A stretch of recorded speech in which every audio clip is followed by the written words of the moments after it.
رحم الله من يقرأ الفاتحة. بسم الله الرحمن الرحيم. الحمد لله رب العالمين الرحمن الرحيم مالك يوم الدين إياك نعبد وإياك نستقيم صراط المستقيم صراط الذين أنعمت عليهم غير المغضوب عليهم ولا الضالين. اور 14 اگست کی مناسبت کے ساتھ تمام شہدائے پاکستان کے لیے، پاکستان کے سرحدوں کے محافظین، ہمارے سپاہی، ہمارے جانباز، قائد اعظم اور تمام رفقائے کار جنہوں نے پاکستان کے بنانے میں کردار کو ادا کیا، ان تمام کے لیے، اور جو پاکستان ہجرت کرتے ہوئے لاکھوں لوگ شہید کیے گئے، ان تمام شہدائے وطن کے لیے الفاتحہ. بسم اللہ الرحمن الرحیم. الحمد للہ رب العالمین الرحمن مالک یوم الدین ایاک نعبد وإیاک نستعین صراط المستقیم صراط الذین أنعمت علیہم غیر المغضوب علیہم ولا الضالین. أعوذ بالله من الشيطان اللعين الرجيم. بسم الله الرحمن الرحيم. الحمد لله رب العالمين والصلاة والسلام على أشرف الأنبياء والمرسلين سيدنا أبي القاسم محمد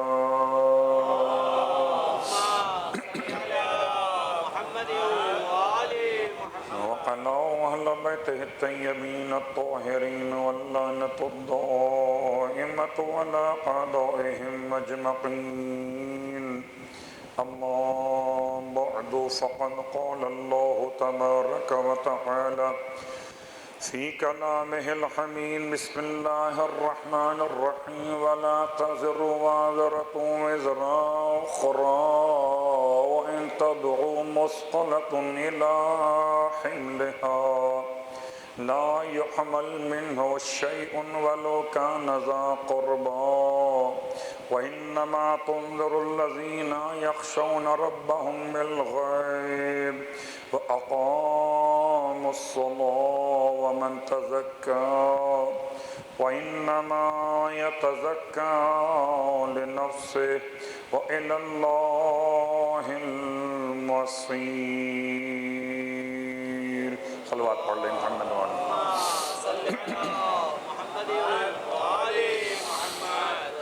تعریفیں اس خدا کے لیے جس نے انسان کو حریت مزاج خلق فرمایا، اور ہدیہ درود و سلام ان ابل احرار کے لیے کہ جنہوں نے انسان کو حریت کا طریقہ بتلایا. الحمدللہ الذی جعلنا من المتمسکین بالقرآن العظیم وجعلنا من المتمسکین بولایت علی بن ابی طالب علیہ السلام.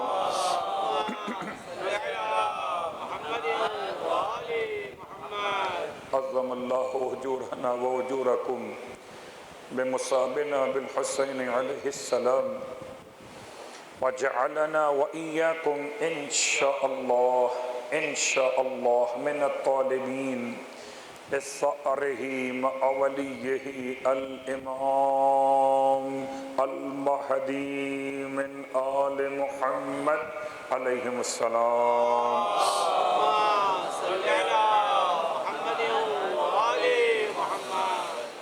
اما بعد، شکر خدا تبارک و تعالی کہ اس نے تزکیہ نفس کی، تہذیب روح کی منزلوں کو آسان کیا، اہل بیت کے دامن سے وابستگی عطا فرماتے. کسی مذہب کو، کسی مسلک کو خدا نے وہ نعمتیں عطا نہیں. ہر مذہب میں قابل احترام لوگ، ہر مسلک میں قابل عزت لوگ، لیکن کہاں ہیں ہر مسلک و مذہب میں سارے معصوم رہبر؟ ہمارا اول بھی معصوم، ہمارا آخر بھی معصوم، اور اتنے معصومین کے بعد بھی اگر عصمت سمجھ میں نہ آئے تو پھر سوائے افسوس کرنے کے اور کیا کیجئے گا۔ تو جو تزکیہ نفس کی منزل پر کل آپ کی خدمت میں مسئلہ غفلت بیان ہو رہا تھا، غفلت کے علاج کو سمجھاتے سمجھاتے ہم نے کچھ غفلت کو اور مزید اچھے انداز سے کہیے، بہت زیادہ ڈیپ میں جا کر کہیے بیان کیا۔ غفلت کو دور کرنے سے پہلے غفلت کے عوامل پہ توجہ کر لیتے ہیں۔ آج پھر آپ کی خدمت میں چونکہ خاص عنوان، پروردگار عالم نے اپنی کتاب مجید کے اندر غفلت کو الگ الگ انداز سے یاد کیا۔ کہیں خود لفظ غفلتن استعمال ہوا، کہیں استعمال ہوا لفظ غافل شکل جمع مذکر میں، کہیں استعمال ہوا احترام پاک دامن مومنات کے لیے غافلات۔ عجیب بات ہے، غافلین استعمال ہوا، غافلون استعمال ہوا، غفلتن استعمال ہوا، یغفلون استعمال ہوا، لیکن غافلات استعمال ہوا المحصنات، ان کے لیے جو پاک دامن بیویاں۔ تو غفلت کے معنی الگ الگ ہو جاتے ہیں۔ کبھی غفلت کے علاوہ اور الفاظ عربی ادب سے خدا نے غفلت کے معنی کو مراد لیا ہے۔ ہم عام طور پر صرف لفظ غفلت تلاش کر رہے تھے، نہیں ایسا نہیں، اور بھی الفاظ ہیں۔ کون سے الفاظ ہیں؟ آئیے پہلے آغاز کرتے ہیں سورہ مبارکہ المنافقون سے۔ آیت کا نشان بڑا خوبصورت ہے، 9، نمبر بھی حسین ہے اور سننے والے بھی حسین کے چاہنے والے۔ الفاظ آیت کا ترجمہ آپ کی خدمت میں، یا ایھا الذین آمنوا۔ عجیب بات ہے، منافقین کے سورے میں خدا مومنین سے مخاطب ہے۔ یا ایھا الذین آمنوا، اے صاحبان ایمان، لا تلہکم اموالکم ولا اولادکم عن ذکر اللہ ومن یفعل ذلک فاولئک هم الخاسرون۔ جو غفلت کا نتیجہ ہے اسے کہتے ہیں خسران، نقصان۔ نقصان ہو گیا، بڑا نقصان۔ کیوں؟ غفلت میں رہ گئے۔ کیا مطلب؟ رات کو سوتے رہ گئے، صبح کی نماز کے وقت آنکھ نہیں کھلی، تو غفلت کی نیند نے کیا کیا؟ نقصان۔ البتہ میں ہمیشہ ایک بات کہا کرتا ہوں، آپ کی خدمت میں عرض کروں، آپ صاحبان علم و ادب اور نماز سے محبت کرنے والے، اہل بیت کے چاہنے والے، خدا آپ کو سلامت رکھے اور ایسے ہی رکھے جیسے خدا اہل بیت کے چاہنے والوں کو چاہتا ہے۔ ٹھیک کہ اگر کبھی ایسا ہو جائے، اولا تو یاد رکھیں کہ پروردگار کا بڑا احسان ہے کہ اس نے سوئے ہوئے انسان پر سے قلم اٹھایا ہوا ہے۔ اس کا مطلب یہ نہیں ہے کہ سو جائیے، کل کی بات دوبارہ آ گئی۔ 3 افراد پر سے قلم اٹھایا گیا، ایک بچہ جو بالغ نہ ہوا ہو، لیکن اس بچے کی ساری عبادات کا اکاؤنٹ اس کے والدین کے ساتھ ملا ہوا ہے۔ اب اگر والدین کو اپنے اکاؤنٹ میں اپنی نمازوں کے علاوہ اپنے معصوم بچوں کی نمازیں چاہیے، تربیت کریں، تو بچے پر سے قلم اٹھا ہوا ہے،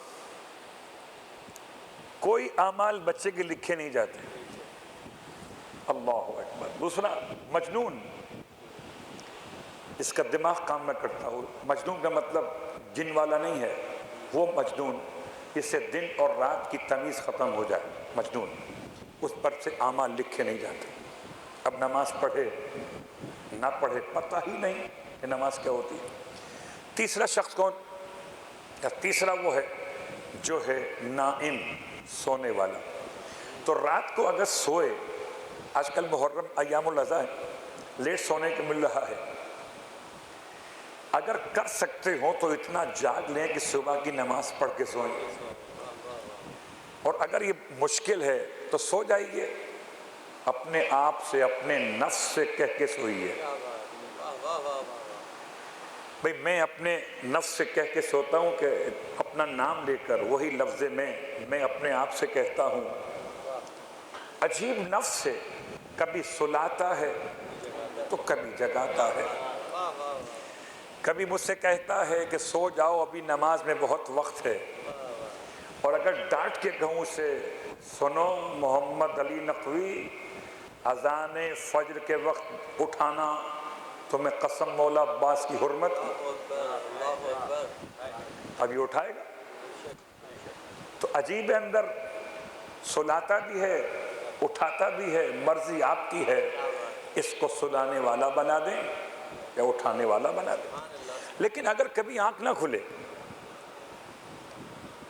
اور ہو سکتا ہے کبھی آنکھ نہ کھلے، تو جیسے ہی آنکھ کھلے، عام طور پر ہماری عادت ہے کہ لیٹ ہو گئی نماز تو لیٹ ہو گئی، اب ظہر میں جماعت کے ساتھ پڑھ لیں گے، یہ بھی نفس کا دھوکہ ہے، حقیقت نہیں ہے۔ کیوں؟ اس لیے کہ ظہر تک کی زندگی کی ضمانت ہے، اگر زندہ رہے تو کیا صحت مند بھی رہو گے، ہو سکتا ہے ابھی پڑھتے تو کھڑے ہو کے پڑھتے، اور وقت ظہر پڑھو گے تو بیٹھ کے پڑھنی پڑے گی، نہ صحت کی گارنٹی ہے، نہ حیات کی ضمانت ہے، نہ عافیت کا یقین ہے، تو پھر کس بات نے غفلت میں ڈال رکھا؟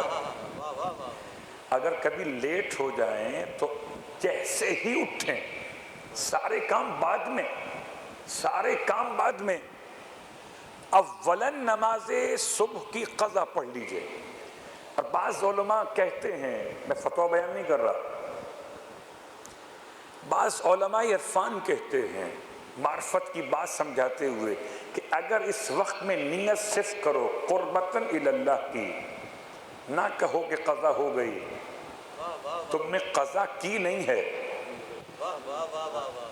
تم نے قضا کی نہیں ہے، آنکھ ابھی کھلی ہے، تو اگر ادا نہیں رہی، قضا تم نے کی نہیں، تو قربت تو ہے۔ قربت کی نیت سے اگر نماز فجر کی پڑھ لو لیٹ اٹھنے پر، بغیر اپنی طرف سے لیٹ کیے ہوئے، تو کہتے ہیں کہ ادا کا ثواب تو نہیں ملے گا مگر قضا کا گناہ بھی نہیں ملے گا۔ صلوات پڑھیں محمد و آل محمد۔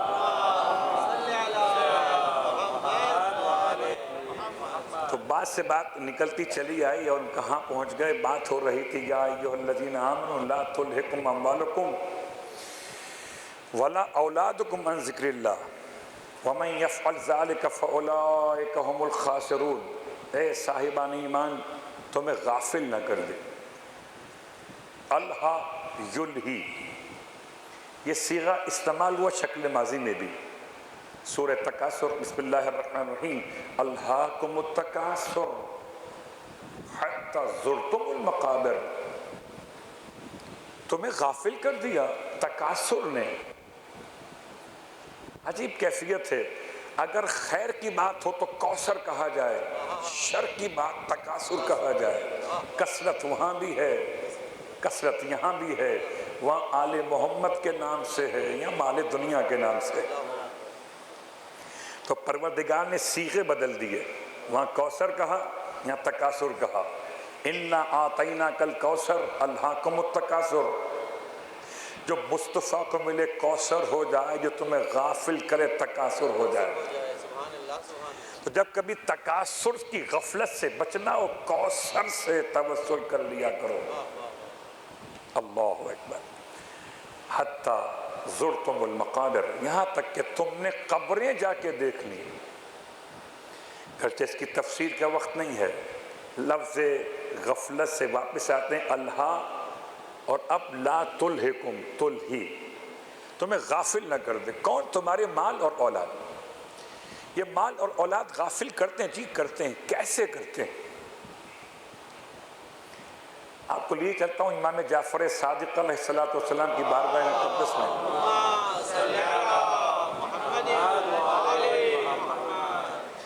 اور امام کی خدمت مقدس میں ایک شخص پہنچا، کوئی عام سا شخص ہے، اور پہنچنے کے بعد سلام عرض کرتا ہے مولا کی بارگاہ میں، مولا مجھے آپ سے مشورہ چاہیے، اور اسی مشورے کو آپ استخارہ بھی کہہ سکتے ہیں۔ مشورہ چاہیے۔ کیا مشورہ چاہیے؟ کہ میں چاہتا ہوں کہ بصرہ جاؤں کاروبار کے لیے، مجھے کاروبار کرنا ہے، اس کاروبار کے لیے آپ سے مشورہ چاہیے۔ امام فرماتے ہیں بہتر ہے کہ تم بصرہ نہ جاؤ، نقصان ہو جائے گا، نقصان کا اندیشہ۔ لیکن مثال تو وہی ہے، اگر ہماری مرضی کا استخارہ نہ آئے تو مرضی نہیں بدلتے، مولوی بدل لیتے ہیں۔ ان سے نہ صحیح تو ان سے آ جائے گا، ایسے ہی۔ تو مولا کی بات کو ایک کان سے سنا، ایک کان سے نکال، چلا گیا بصرہ، اور بصرہ پہنچ کے کاروبار کیا، بزنس کیا، بزنس رن کر گیا، بہت فائدہ ہوا، بڑے پیسے کمائے، اور 6-8 مہینے بعد وہ پیسے بھر کے لایا وہاں سے۔ اچھا اگر چلا ہی گیا تھا اور پیسے کما ہی لیے تھے تو شرط تو آنی چاہیے تھی، امام کے پاس ہی پہنچ گیا۔ میں علماء کی خدمت میں کہتا ہوں کتنا مشکل ہے، لوگوں نے اماموں کو نہیں چھوڑا تو غلام کس گنتی میں آتے ہیں۔ امام کے پاس پہنچ گیا، کہتا ہے آپ نے منع کیا تھا، یعنی اس کا مطلب آپ کو نہیں معلوم تھا، آپ نے منع کیا تھا، میں نے کاروبار کیا، بڑا کما کے لایا ہوں، دیکھیے سر۔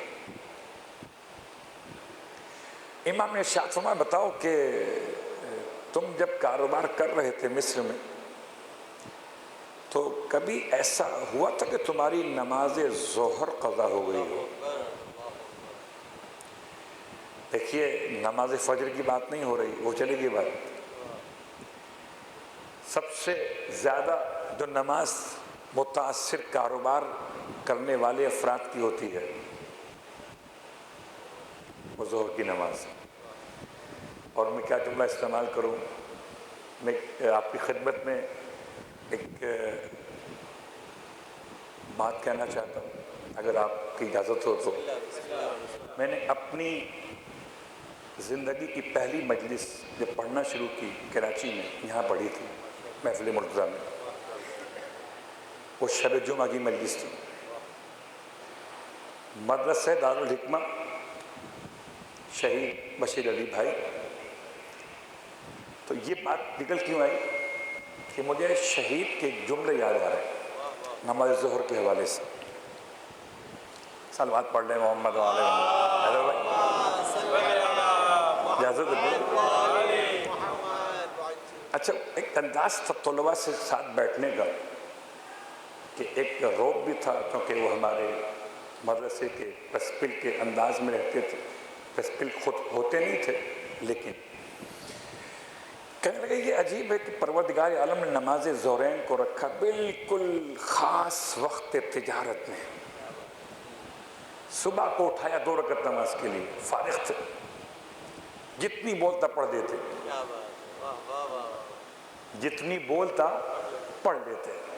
ایسا نہیں ہو سکتا کہ دوپہر کی نماز صبح میں چلی جائے، آپ شکت کیا 10 پڑھ لیں گے، اور صبح کی نماز 2 رکعت یہاں پہ آ جائے، کیونکہ کراچی میں کاروبار شروع ہی 11 بجے کے بعد ہوتا ہے۔ تو خیر بات سے بات کہاں پہنچ کے خدا نے شاید اسی لیے ظہر کی نماز کو نماز وسطیٰ کہا ہے، اور اس کی اہمیت یہ کہ تبدیلی قبلہ صبح کی نماز میں نہیں ہوئی، تبدیلی قبلہ مغربین میں نہیں ہوئی، ظہر کے اندر ہوئی ہے۔ اور اسی نماز کو سمجھاتے ہوئے امام فرماتے کہ تم نے جو کاروبار کیا مصر جا کر، تو کیا کبھی ایسا نہیں ہوا کہ تمہاری نماز ظہر قضا ہو گئی ہو؟ تو بڑی لاپرواہی سے کہتا ہے یہ تو ایک آدھ دفعہ نہیں کئی دفعہ ایسا ہوا۔ امام فرماتے ہیں ایک دفعہ نماز ظہر کا قضا کر دینا تمہاری زندگی بھر کے منافع سے نقصان تمہیں پہنچا دے گا۔ تمہیں ہم اس لیے منع کر رہے تھے کہ لا تلہکم اموالکم ولا اولادکم عن ذکر اللہ، کہیں تمہیں تمہاری اولاد اور مال خدا کی یاد سے غفلت میں نہ ڈال دیں، اور اگر ایسا ہو گیا تو نقصان تمہارا ہوگا، کسی کا نہیں ہوگا۔ سرکار امام حسن مجتبیٰ علیہ السلام کی بارگاہ مقدس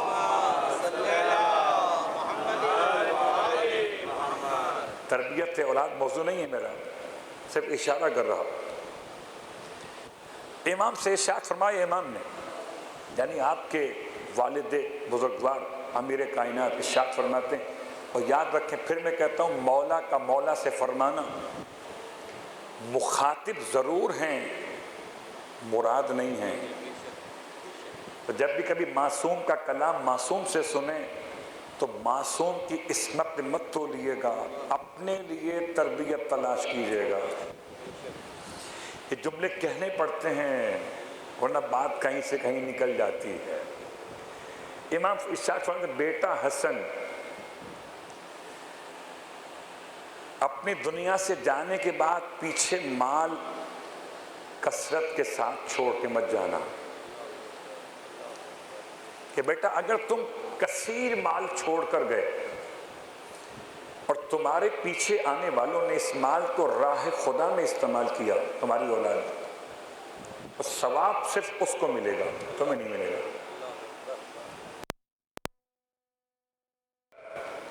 تمہارے پیچھے آنے والوں نے تمہارے چھوڑے ہوئے مال کثیر کو استعمال کیا کسی برے کام میں، تو بیٹا حسن یاد رکھو، ذمہ دار وہ بھی ہوں گے اور ذمہ دار تم بھی ہو گے۔ تو کبھی اولاد اور کبھی اموال، ان دونوں کے مسئلے میں، اولاد کی تربیت میں، اولاد کی محبت میں یاد رکھیں، اولاد برائے خدا ہے، اولاد برائے خود نہیں ہے۔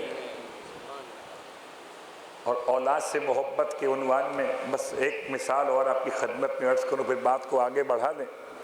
اور یہ سوال بھی چونکہ آج اتفاق سے جس شخصیات کا ماتم کرنے والے ہیں، ان کی والدہ جناب شریکت الحسین ثانیہ زہرا صلوات اللہ علیہا،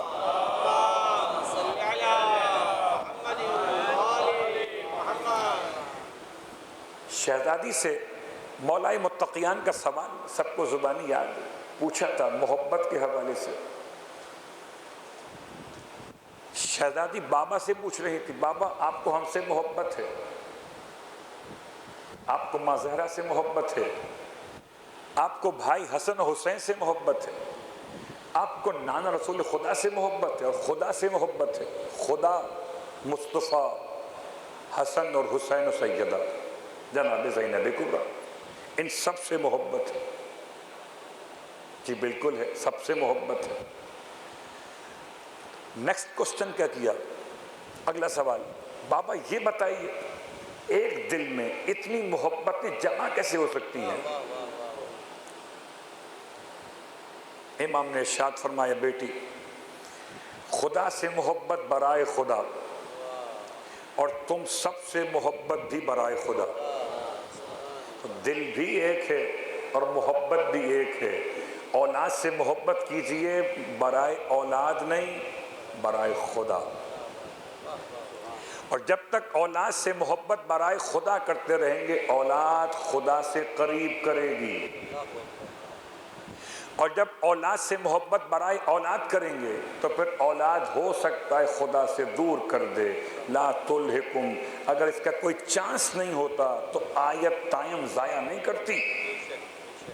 قسم بخدا پورے قرآن مجید میں کوئی ایک نقطہ بھی بیکار نہیں، نقطہ بائے بسم اللہ کی قسم، ہر نقطہ کارآمد ہے۔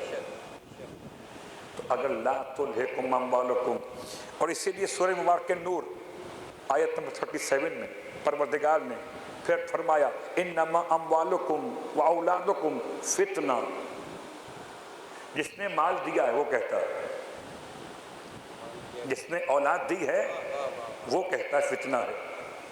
اور بات فتنے کی آئی تو قبلہ یہ اردو کا فتنہ نہیں ہے، معاف کیجئے گا، عربی کا فتنہ ہے۔ اب کہیں اور مت جائیے گا، صرف میں نے لغت کی بات کی ہے، کوئی سیاسی جملہ نہیں کہا ہے۔ اردو کا فتنہ اور ہے اور عربی کا فتنہ اور ہے۔ چلتے ہیں دربار خلافت میں۔ کہتے ہیں کہ خلیفہ اول کا زمانہ تھا اور کسی شخص نے خلیفہ اول کے سامنے اپنے عقیدے کا اظہار کیا اور اس نے جملہ کہا انی احب الفتنہ، میں فتنے کو دوست رکھتا ہوں۔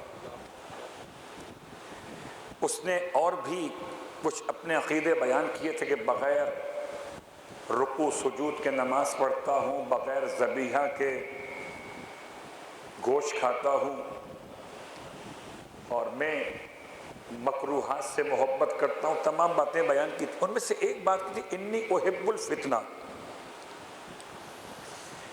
اور جب دربار خلافت میں اس سوال کا جواب نہیں آ سکا تو کہا گیا کہ چونکہ اس نے ایک ایسی بات کہی ہے کہ جو قابل معافی نہیں ہے تو اس سے پنش کیا جائے، اس کو سزا دی جائے۔ یہ چلایا کہ مجھے کوئی سننے والا تو ہو، کوئی سمجھنے والا تو ہو۔ دربار خلافت سے قاصد گیا امیر کائنات کی طرف۔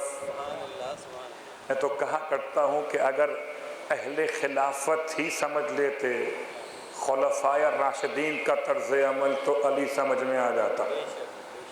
بلوایا گھر سے مولا کائنات علی ابن ابی طالب علیہ السلام کو بلوانے کے بعد اور بلوانے کے بعد کہتے ہیں کہ یہ آپ بتائیں اس نے ایسے عقیدے بیان کیے، بھلا ہو سکتا ہے کہ کوئی نماز بغیر رکوع سجود کے ہو؟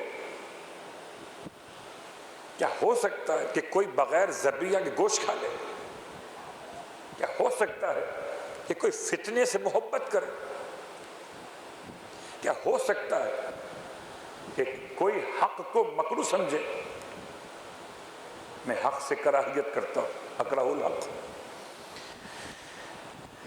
امام نے ارشاد فرمایا تم دوبارہ کہو، وہی صاحب جن کا دعویٰ تھا دوبارہ بیان کرو، سب بیان کیا اس نے۔ امام نے دربار سے مخاطب ہو کے فرمایا کہ اہل اسلام یاد رکھیے اس کے سارے عقیدے درست ہیں، اس کا کوئی عقیدہ خلاف اسلام نہیں ہے۔ تو پوچھا خلیفہ وقت نے کہ کیسے آپ نے کہا، سمجھائیے ہمیں۔ ارشاد فرمایا مولا نے کہ اگر یہ کہتا ہے کہ میں اکرہ الحق، حق کو ناپسند کرتا ہوں، تو آپ لوگ بھی کرتے ہیں۔ مولا کیا مطلب؟ کہ الموت حق، اور پھر موت کسے پسند ہے؟ ارے موت تو موت ہے، میں تو قبرستان والی گلی میں نہیں جاتا، ڈر لگتا ہے۔ تو یہ موت کو ناپسند کرتا ہے، موت حق ہے، اور حق سے کراہیت کرنا ایک عام سی بات ہے معاشرے میں اس والے حق سے۔ اچھا یہ بات ہے، سبحان اللہ، کیا کہنے ابو تراب کا۔ اس تو یہ بھی کہتا ہے کہ یہ میں بغیر رکوع سجود کے نماز پڑھتا ہوں۔ امام نے ارشاد فرمایا بالکل صحیح کہتا ہے، یہ ایسی نماز تو آپ بھی پڑھتے ہیں۔ کہ ہم جی آپ بھی پڑھتے ہیں۔ کون سی نماز پڑھتے ہیں ایسی؟ ہر نماز میں رکوع ہے، سجود ہے۔ ابھی کچھ پچھلے ایک مہینہ پہلے ایک عجیب و غریب نماز جنازے کی سننے کو ملی، شاید آپ کو ملی ہو، اور یہ فیس بک جو ہے نا ہمارا، سوشل میڈیا جو ہے، یہ سارے اندر کی باتیں اگل رہا ہے باہر، جو کسی کے دل میں تھی، کسی کتاب میں تھی، کسی دماغ میں تھی، یہ سب اگل رہا ہے۔ اب اس کی غمیت میں تلاش کرنا ہے کہ اگلا کیا ہے۔ آئیے، عجیب و غریب نماز جنازہ میں نے سنی، اور چونکہ فرانسک اس کے ٹیسٹ ہونا وہ الگ موضوع ہے کہ آیا وہی پڑھ رہے تھے، لیکن بالکل ایسی نماز جنازے کی پڑھائی جیسے کوئی نماز جمعہ پڑھاتا ہے۔ رکوع نہیں تھا، سجدے نہیں تھے، الحمد، قرآن کا ترین سورہ پھر قرآن کی آیتیں، پھر آیتیں، پھر آیتیں، اور اس نے اناؤنس کیا. اور غالباً یہ واقعہ اسی سائٹ کا ہے جہاں پر کبھی کبھی چاند جو ہے پہلے ہی دکھتا ہے ہمیشہ. یہ پورا واقعہ اس سائٹ کا ہے. تو اس نے اناؤنس کیا کہ جی جنازہ پڑھتے ہیں، الحمد نہیں پڑھتے. اور اللہ کے حبیب کا فرمان ہے لا صلاۃ الا بفاتحۃ الکتاب، نماز تو ہوتی نہیں بغیر سورہ فاتحہ کے. اور میں پڑھتا ہوں، دیکھو ایسے ہوتی ہے نماز جنازہ.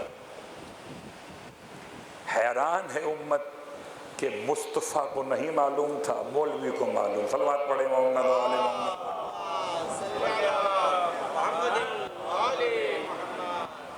بات واضح ہو رہی ہے. یا ایک دفعہ کسی نماز جنازہ پڑھانے والے اشتباہ ہو گئے. اشتباہ کیا ہوا؟ کتاب سے پڑھنا اور ہے اور پریکٹیکل لائف اور ہے. نماز جنازہ شروع کی، پڑھا دی نماز آیات. یہ واقعہ آپ کے شہر کا ہے، وہ الگ موضوع. لیکن حقیقتاً اس نماز میں رکوع سجود نہیں ہے. اور نماز جنازہ لفظ صلاۃ ضرور ہے، مگر صلاۃ دعا کے معنی میں ہے، نماز کے معنی میں نہیں. اور اگر اہل علم و ادب اتنا ہی سمجھ لیتے کہ نماز میں وضو شرط ہے، جنازے کی نماز میں وضو شرط نہیں ہے، افضل ہے. کہ اچھا یہ نماز بول رہا تھا، ارے یہ تو معلوم تھا. یہ تو ایسی بات نہیں، اپنا ہی چاہنے والا ہے کوئی. اس نے ایک بات اور کہی، کہتا ہے میں بغیر ذبیحہ کے کھاتا ہوں گوشت. کہاں تو آپ بھی یہ کرتے ہیں. سمندر سے حلال مچھلی اگر نکال لی جائے زندہ تو اس کا ذبیحہ ہو جاتا ہے. کہ اس کے بعد یہ بھی کہتا ہے کہ یہ انی احب الفتنہ. چلی بات کہاں سے تھی وہاں تک پہنچ گئی جہاں تک پہنچانا مقصود نہیں تھا. انی احب الفتنہ، میں فتنے سے محبت کرتا ہوں. اللہ، تو یہ تو آپ بھی کرتے ہیں، ہم بھی کرتے ہیں، آپ بھی کرتے ہیں. کیا مطلب؟ امام نے سورہ نور کی آیت پڑھی، انما اموالکم و اولادکم فتنہ بتائیے. حاکم نے وقت سے پوچھا بتائیے آپ اولاد سے محبت کرتے ہیں؟ آپ مال سے محبت کرتے ہیں؟ جی کرتا ہوں. تو قرآن سے فتنہ کہتا ہے. اگر اس جوان نے کہہ دیا کہ میں فتنے سے محبت کرتا ہوں، یہ تو آپ بھی کرتے ہیں. اولاد فتنہ اگر خدا سے دور کرے، اور اگر خدا سے قریب کرے تو فتنہ نہیں ہے. یا میں بات کو پلٹ دوں، یہ ہو گیا اردو کا فتنہ. اولاد فتنہ ہے. فتنہ خیر کب ہے؟ جب خدا سے ملا ہے. فتنہ شر کب ہے؟ جب خدا سے دور کرے. اور اب یہ آپ کے اپنے ہاتھ میں ہے. ہمارا سلام ہو اس عبداللہ ابن جعفر طیار پر،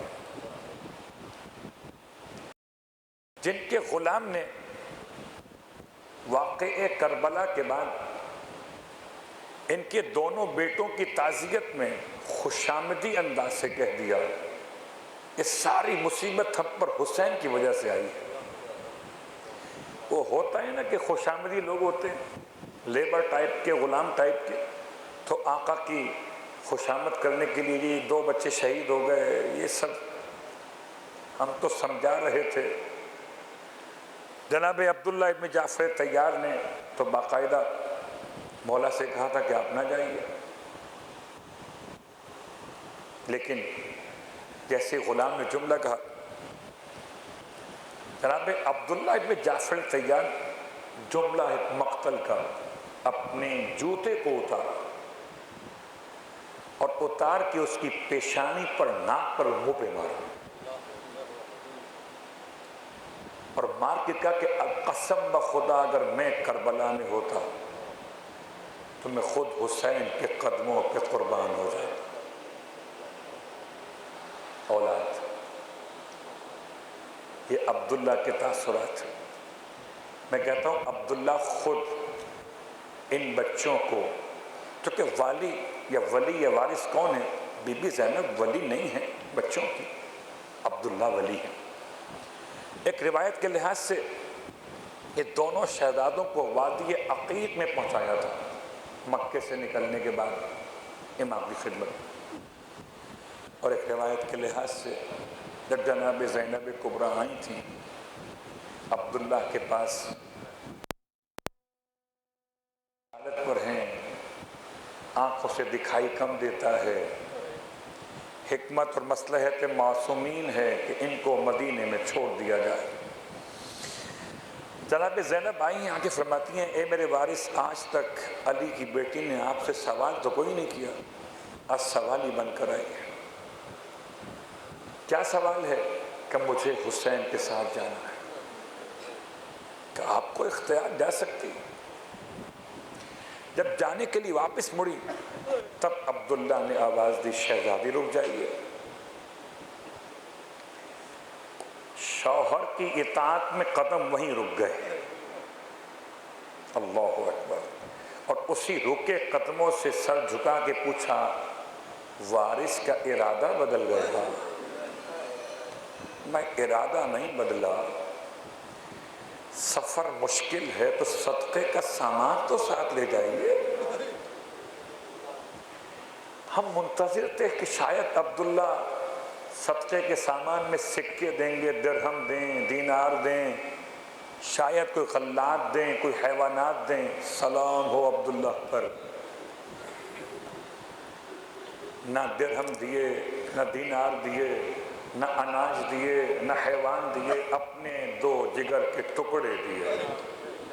انہیں ساتھ لے جائیے.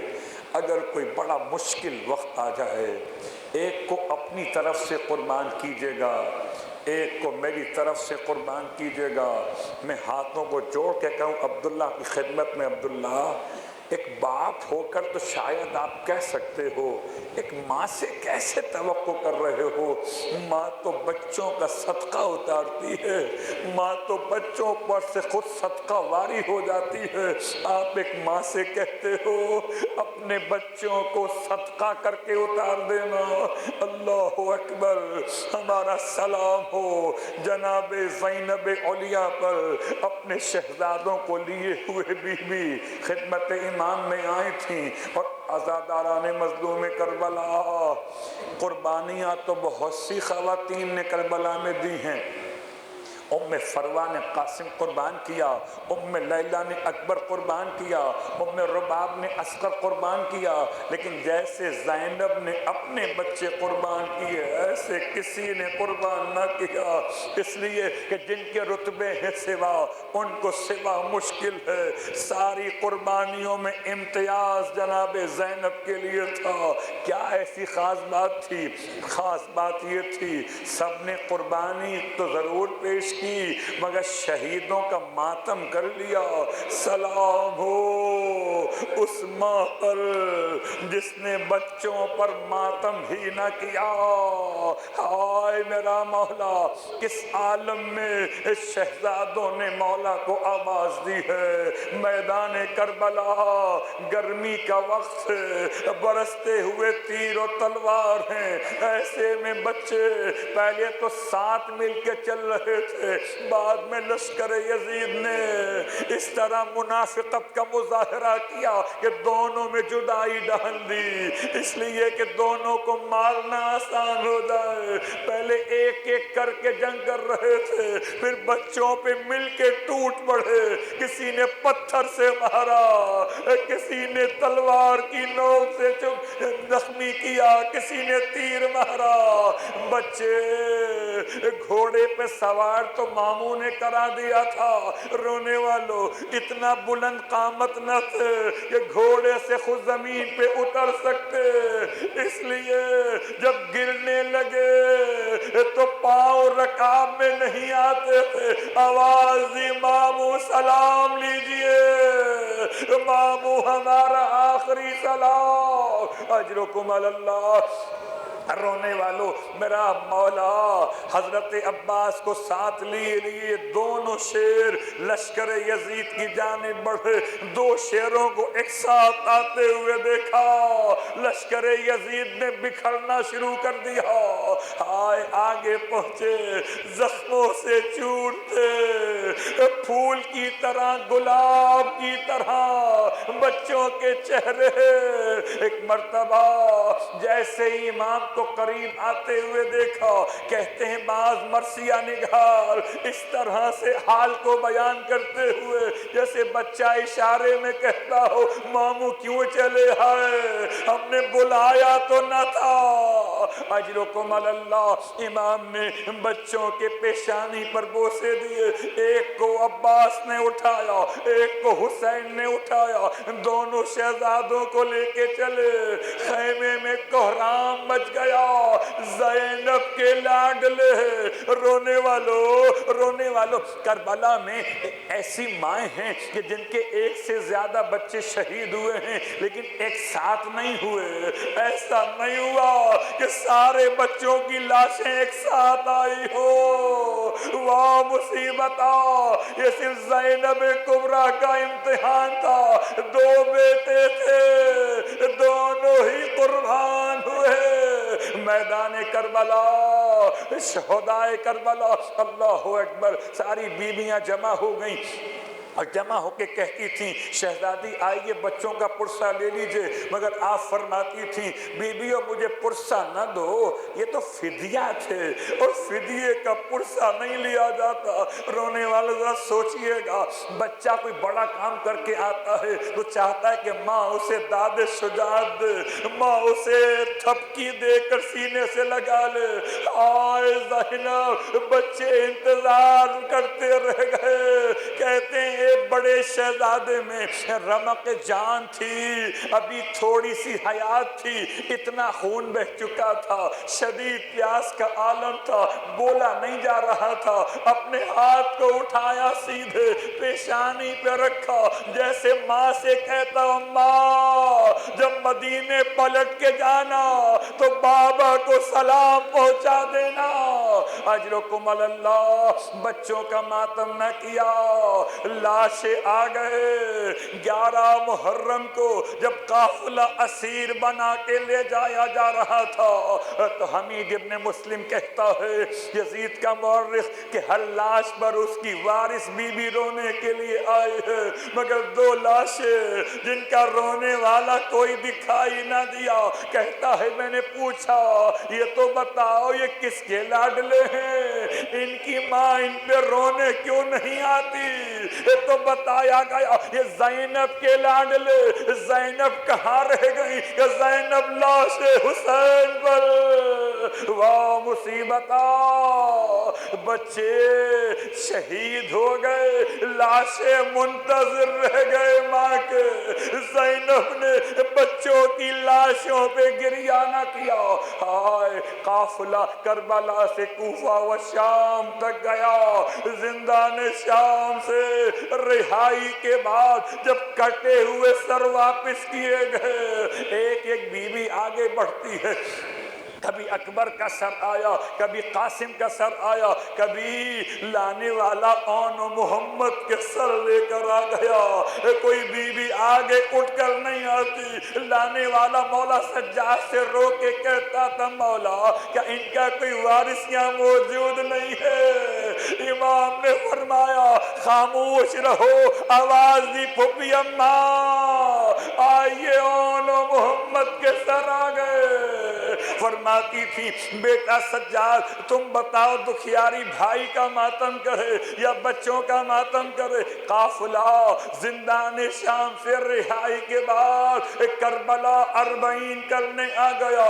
اپنے بھائی کا چہلم کیا، بچوں کی قبر پر بھی نہ گئی، واہ مصیبت لیکن جب واپس مدینے پلٹ کے آئی ہیں جناب زینب کبریٰ، ارے گھر نہیں جا پاتی تھی، 18 بھائیوں کی بہن کبھی اکیلے گھر لوٹ کے نہ گئی تھی۔ جب امام سید سجاد نے پھوپھی سے ارشاد فرمایا ذرا گھر ہو آئیے، تو بادل نخواستہ چلا نہ جاتا تھا، قدم کہیں رکھتی تھی پڑتا کہیں اور تھا، آئی ہیں اپنے گھر کی طرف، صحن خانہ میں آ کے بیٹھ گئی۔ عبداللہ گھر میں نہ تھے، گھر سے باہر گئے تھے، پلٹ کے آئے گھر میں، دیکھا کوئی بوڑھی خاتون صحن خانہ میں آ کے بیٹھی ہیں، کہنے لگے اے معظمہ، اے ضعیفہ، راستہ بھول گئی ہو، کس سے ملنے آئی ہو؟ سر اٹھا کے فرمایا وارث نہیں پہچانا، اب زینب پہچانے جانے قابل نہ رہی۔ عبداللہ رونے لگے، شہزادی بالکل نہ پہچان سکا، میں کہوں عبداللہ سے اے میرے مولا، ارے بی بی سے چلا کیسے جاتا ہوگا؟ رو کے کہتے تھے عبداللہ نہ پہچان سکا، اتنی بوڑھی ہو چکی تھی کہ عبداللہ نہ پہچان سکے، سہارا دیا۔ شہزادی یہاں کیوں بیٹھ گئی؟ آپ تو گھر کی مالکن ہیں، یہاں تو آپ کا مقام نہیں تھا بیٹھنے کا، سہارا دیا۔ اب جیسے ہی حجرے میں داخل ہوئی، رونے والوں پتہ نہیں کیا بات تھی، کربلا سے مدینے تک بچوں کا نام نہیں لیا، شاید میں سمجھا اس لیے نہ لیا ہو کہ اگر میں اپنے بچوں کو رونے بیٹھ گئی رباب کو کون سنبھالے گا؟ آئے کون لیلا کو سنبھالے گا؟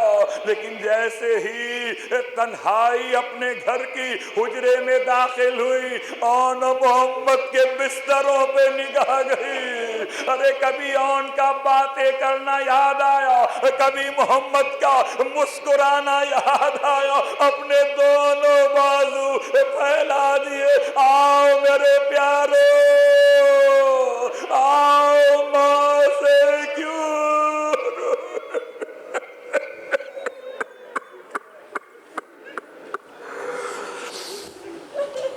اللہ ولعنۃ اللہ علی القوم الظالمین، ماتم حسین۔